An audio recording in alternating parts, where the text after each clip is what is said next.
Merhaba. Bugün çok değişik bir tarif yapacağız.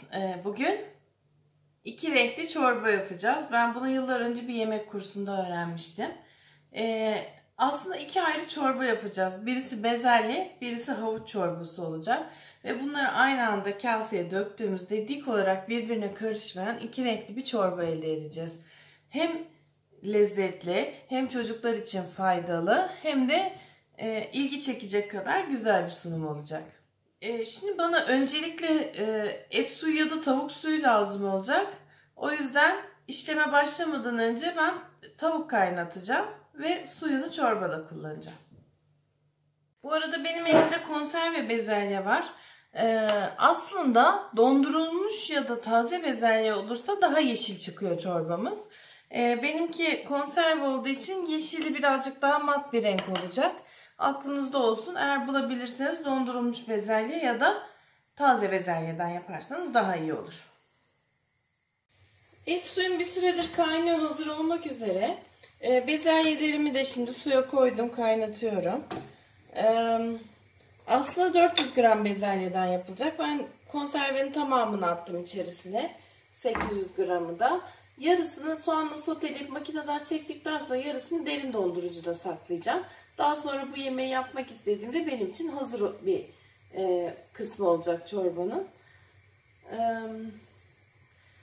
Bezelyemiz haşlandıktan sonra rengini kaybetmemesi için hemen alıp içerisinde buzlar olan bir suya atıp şokluyoruz ve oda sıcaklığına geldikten sonra da makineden çekeceğiz. Birazdan hep birlikte göreceğiz. Bezelyelerim haşlandı. Bunları alıp hazırladığım soğuk suyun içine atacağım.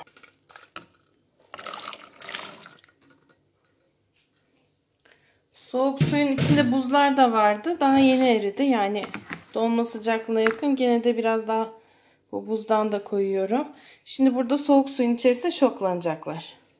Devam edeceğim. Ben bir yandan da çorbanın diğer turuncu kısmı olan havuçlarla ilgili işleme başlayacağım. Havuçların kabuklarını soyup dilimleyeceğim ve haşlamaya koyacağım.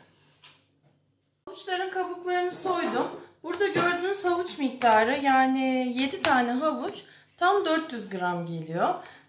Yani bezelyeyi biraz fazla yapmıştım daha sonra kullanmak için, 2 katı miktarında, ama havucu tam gerekli ölçüde yapıyorum şu anda.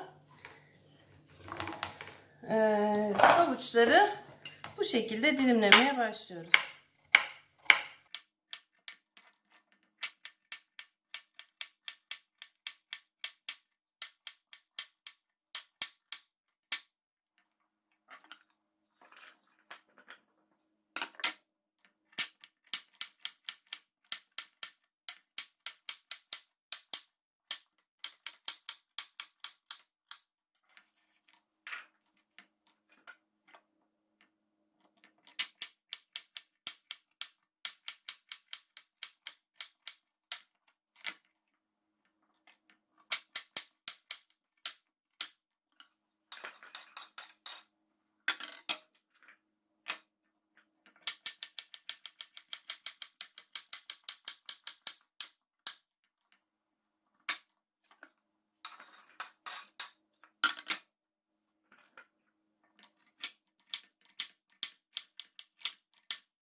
Havuçları da dilimledim. Şimdi havuçları da haşlanmak üzere ocağa bırakıyorum. Ve buzlu suya koyduğum bezelyelerimi süzüyorum.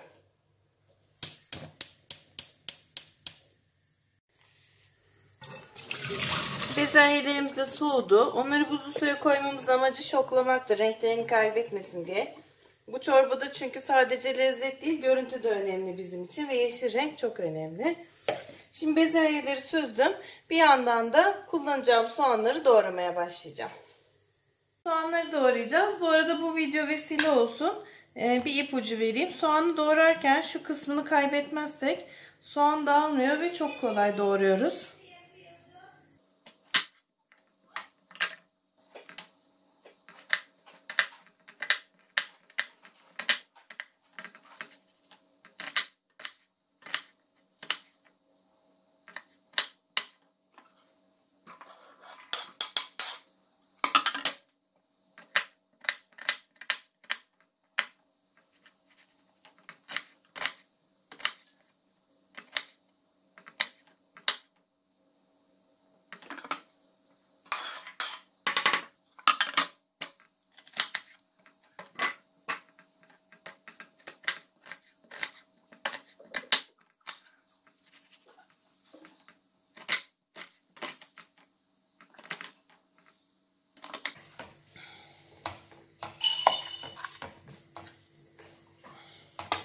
Bu arada Dahan da yanıma geldi. Ama şu anda kameraya çıkamaz çünkü dedektiflik oynuyor. Ona güzel bir dedektif seti aldık. Olay yeri incelemesi yapıyor. Belki uzaktan merhaba diyebilir. Merhaba. Evet. Ve benim gözlerim çok yanıyor.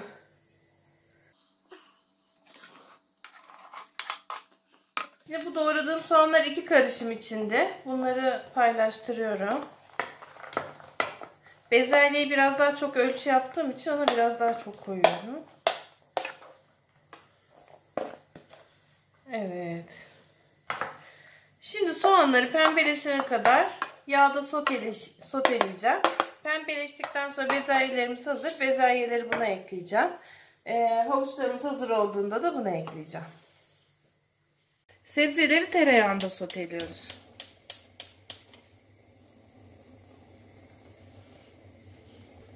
Şimdi soğan pembeleşene kadar soteleyeceğiz ve sonra bezelyeleri ekleyeceğiz.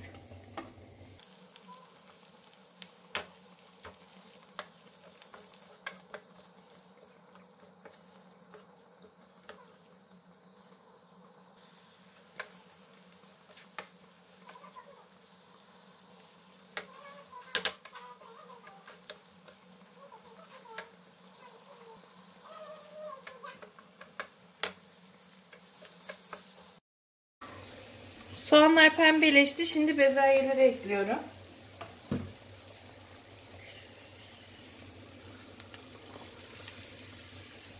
Bezelyeler de soğanlarla birlikte hafif sotelendikten sonra et suyunu ekleyip kaynatacağım.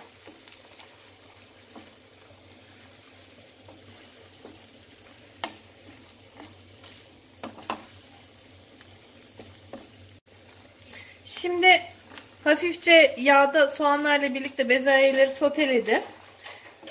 Sıra geldi üzerine et suyunu hafifçe döküp kaynatmaya.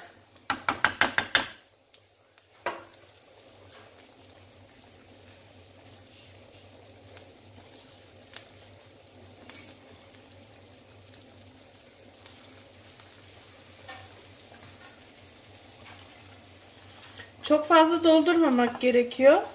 Bezelyeler gözükecek şekilde üzerine ekliyoruz.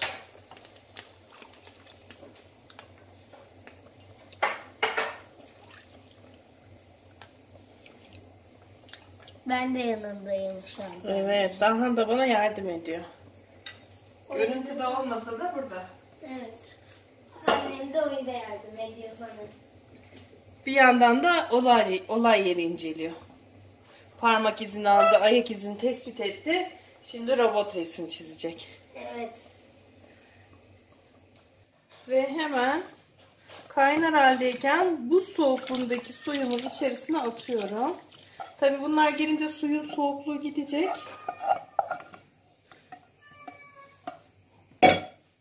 Gitmemesi için bir de buz desteği yapıyorum.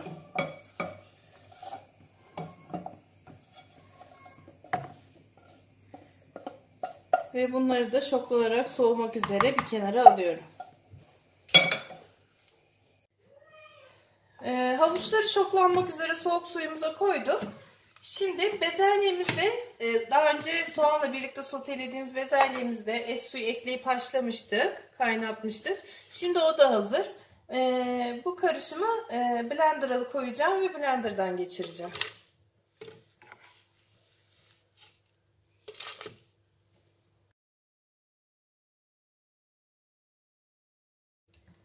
Şimdi blender'dan bunları çekiyorum ve püre haline getiriyorum.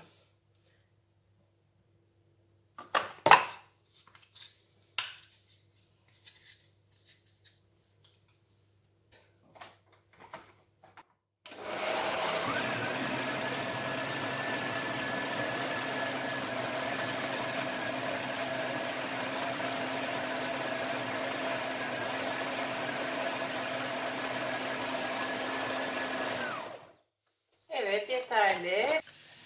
Böyle bir aletiniz olmak zorunda değil. Varsa iyi olur. Püre yapmak için çok ideal bir alet. Ama yoksa normal süzgeçte de bu işi kaşıkla ezerek yapabilirsiniz. Yani bende bu yok diye ben bu çorbayı yapamam diye düşünmeyin. Sadece bu benim işimi kolaylaştıran bir alet.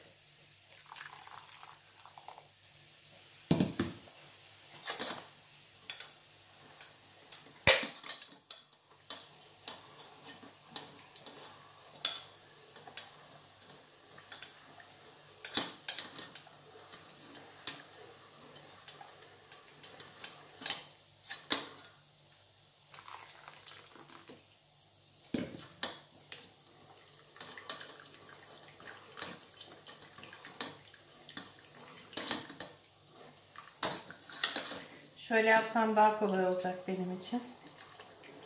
Çünkü sağ elimi kullandığım için tersime geldi benim.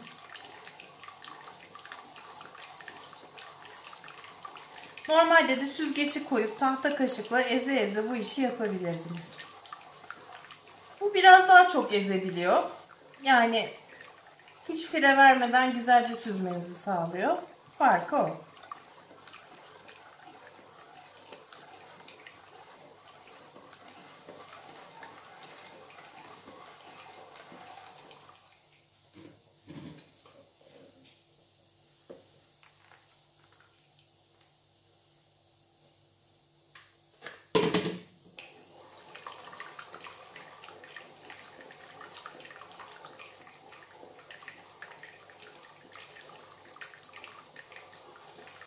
Artık daha çok posa kalmaya başladı.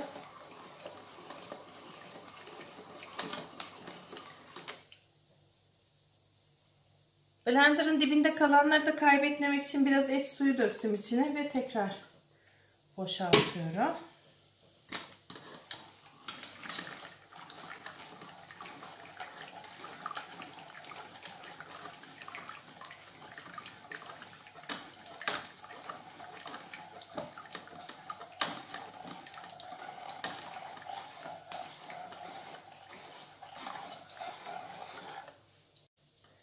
Evet, artık kevgirimin üst kısmında sadece posalar kaldı. Altta da bezelye çorbam hazır durumda.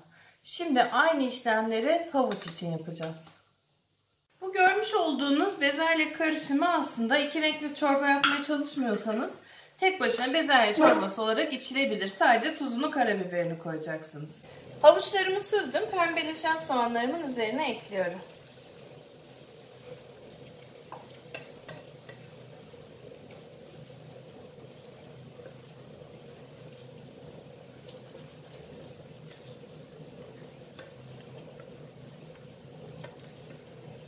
Şimdi biraz lezzetlensin diye yağda havucu da soteleyeceğim.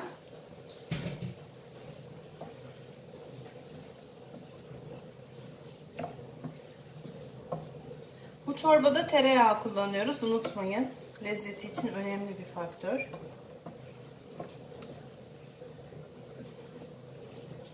Sıvı yağ olmaz mı? Olur. Ama o zaman lezzet konusunda ben karışmam. Yaptım da aynı tadı olmadı derseniz orasını bilmem.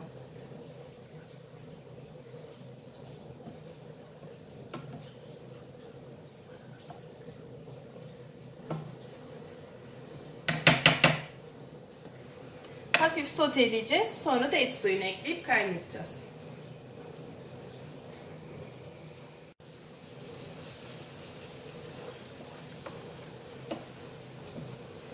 Bu arada dün akşam Dahan'la Ice Tea yaptık. İlk denememizde şekeri biraz çok oldu. Sonra şeker oranını azalttık. İdeal tada ulaştık. Bir sonraki videomuzda da Ice Tea videosu hazırlayacağız. Ve onu yayınlayacağız.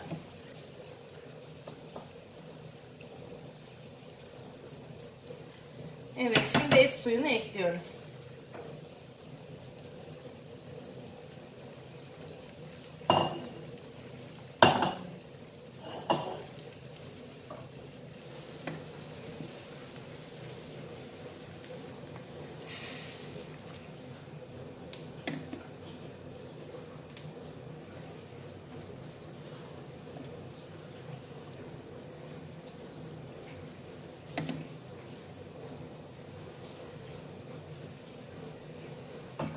Et suyu yine havuçların boyunu aşmayacak şekilde, havuçlar görünecek şekilde ekleniyor. Demin kaynattığımız havuçlu karışımı da blender'a koydum şimdi. Blender'dan çekeceğiz. Hemen yapalım.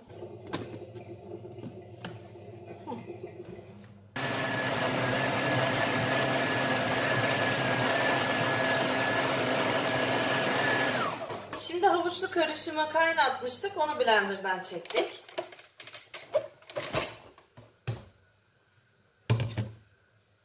Şimdi de havuçlu karışımımızı kevgirden geçireceğim.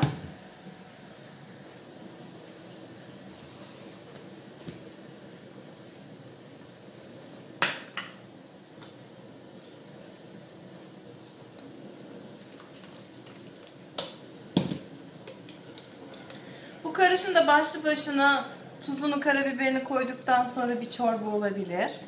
Aslında bu tarif içerisinde 2 tarif veriyor gibi.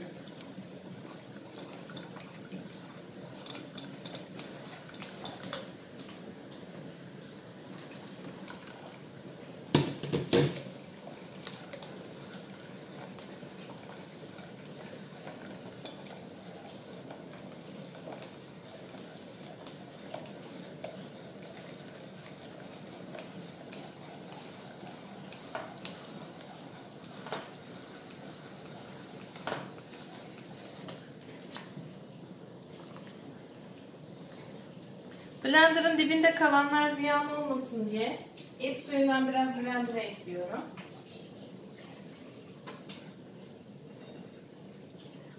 Onu da buraya döküyorum. Hiçbir malzemeyi ziyan etmemeye çalışıyoruz.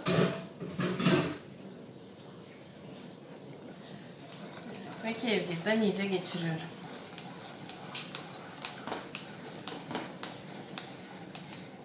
Bu arada aklınızda olsun, bu aletten bulursanız mutlaka alın. Patates çorbası yaparken, patates püresi yaparken de çok işe yarıyor. Mutfak robotunda çektiğinizde lastik gibi oluyor patatesler. Bunda yaptığınızda lastik gibi olmuyor. Bu şekilde iyice posası gerisinde kalana kadar kevgirden geçirdim. Şimdi elimde 2 tane çorba var. Biri turuncu, biri yeşil. Bunları eşit boyda kepçelerle bir kaseye aynı anda döktüğümde birbirine karışmaması lazım. Bunun için de yapmanız gereken şey bunların yoğunluklarını eşitlemek. Eğer koyuysa et suyu ekleyeceğiz. Eğer seyrekse ve yoğunlaşması gerekiyorsa sulandırılmış nişasta ekleyeceğiz. Ve kıvamlarını eşitleyene kadar deneyeceğiz. Bu arada bu aşamada tuzunu ve karabiberini koyuyoruz. Tuzumuzu koyulaştırmak için kullanacağımız sulandırılmış nişasta da şu şekilde hazırlanıyor. 4 yemek kaşığı dolusu nişastaya yarım litre su koyuyoruz.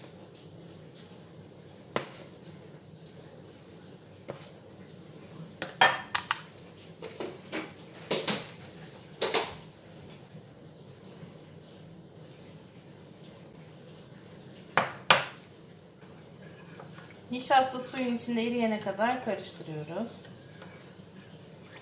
Topak kalmamasını istiyoruz.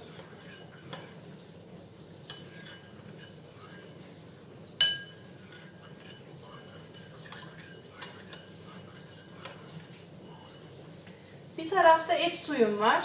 Bir tarafta sulandırılmış nişastam var. Şimdi iş geldi yoğunluk ayarlamaya.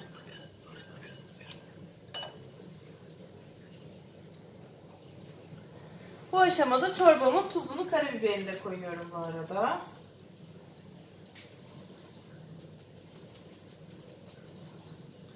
Zevke göre ekleyebilirsiniz tuzunuzu. Biraz da karabiber koyalım.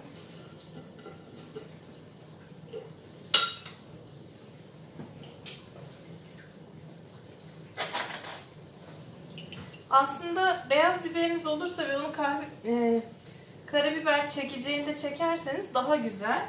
Böyle çorbanın rengini değiştirmez. Şu an benim elimde beyaz biber olmadığı için karabiber koyuyorum.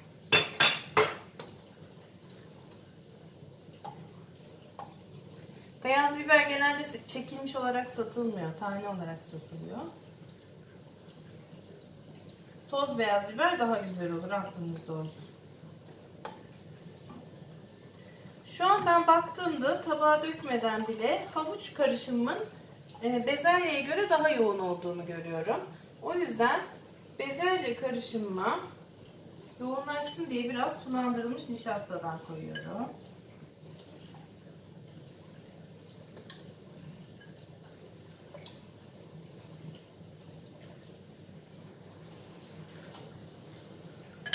Havuç karışımıma da çok az et suyundan koyuyorum.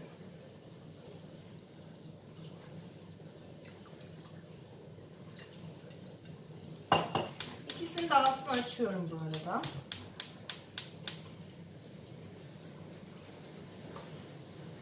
Güzelce karıştırarak kıvamlarını almalarını bekliyorum.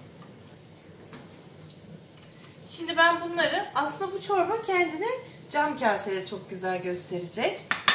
Ama ona koymadan önce küçük bir kasede denemelerimi yapacağım. Ve kıvamı düzgün olana kadar et suyu ve nişasta kullanarak denemeler yapacağım. Şu an ben karıştırırken hissediyorum hala havuçlu çorba daha yoğun. Havuçlu çorbamı biraz daha seyreltmek için et suyu ekliyorum.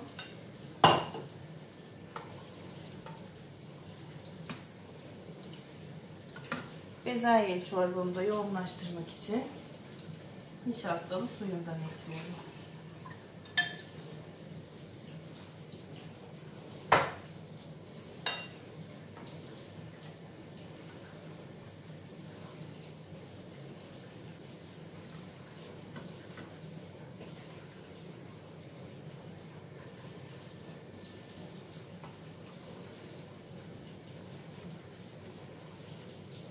Son eklediğim et suyuyla havuç çorbam bayağı seyreldi. Bezelye çorbam fena değil.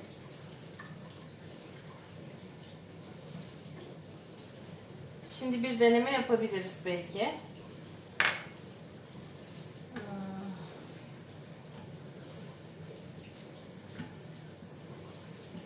Aynı boyda kepçelerle aynı hızda kaseye iki yandan dökmek gerekiyor. Ben tam aynı anda dökemedim ve bence bu çorbaların biraz daha yoğunlaşması gerekiyor. Hafif birbirlerine karıştılar.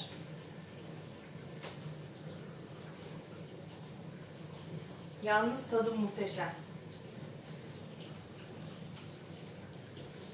Hemen bu deneme kasemi yıkayıp tekrar deneyeceğim. Birazcık ikisine de nişasta ekleyeceğim şimdi. Şimdi ikisini de yoğunlaştırmak istiyorum.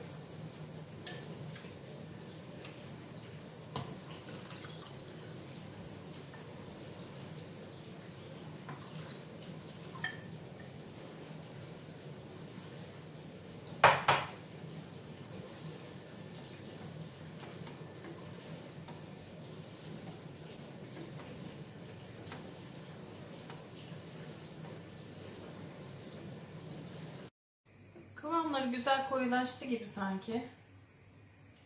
Şimdi bir tur daha deneyebilirim kaseye aynı anda dökmeyi. Bu arada bu tarifi yıllardır yapmıyorum.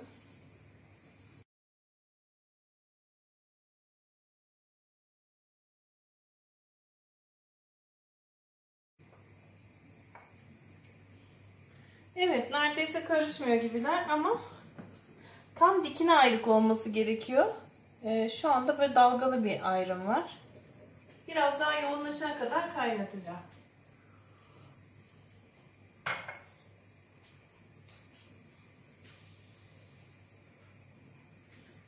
İçerisindeki nişasta biraz daha katılık verene kadar bekleyeceğim.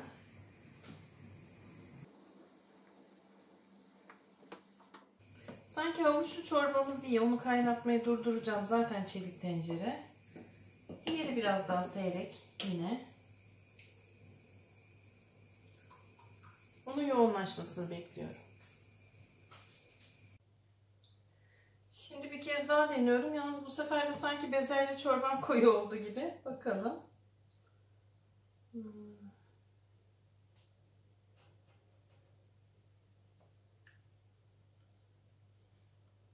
Evet, neredeyse istediğim etkiyi elde ediyorum.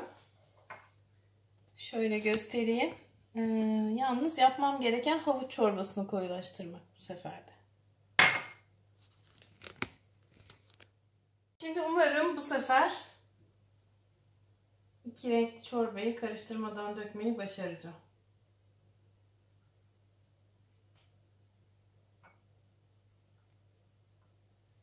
Evet, işte budur. Şöyle kamerayı eğdireyim. Bakın, dik olarak birbirine karışmayan iki renkli çorba yaptık. Şimdi bunu bir de cam kasede deneyeceğiz.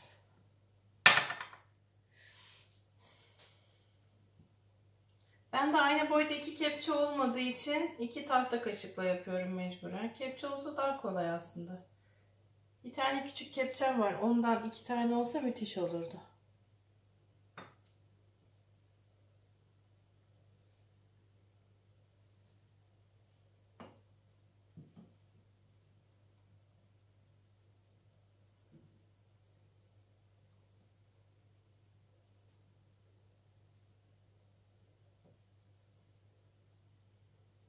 Aynı anda döküyorsunuz ki biri diğerinin yerine geçmiyor.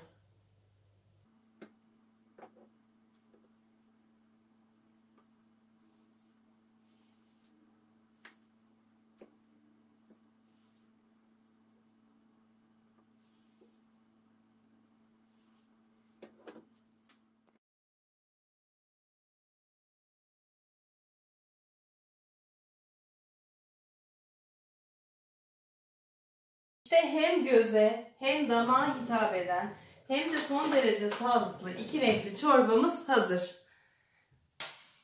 Size de tavsiye ederim. İki çorba yapıyorsunuz bir çorba yerine. Evet, biraz zahmeti var ama son derece gösterişli, son derece güzel bir sunum var. Şimdi ben tadına bakacağım. Evet, tadım zamanı. Nefis iki renkli çorbamın tadına bakıyorum.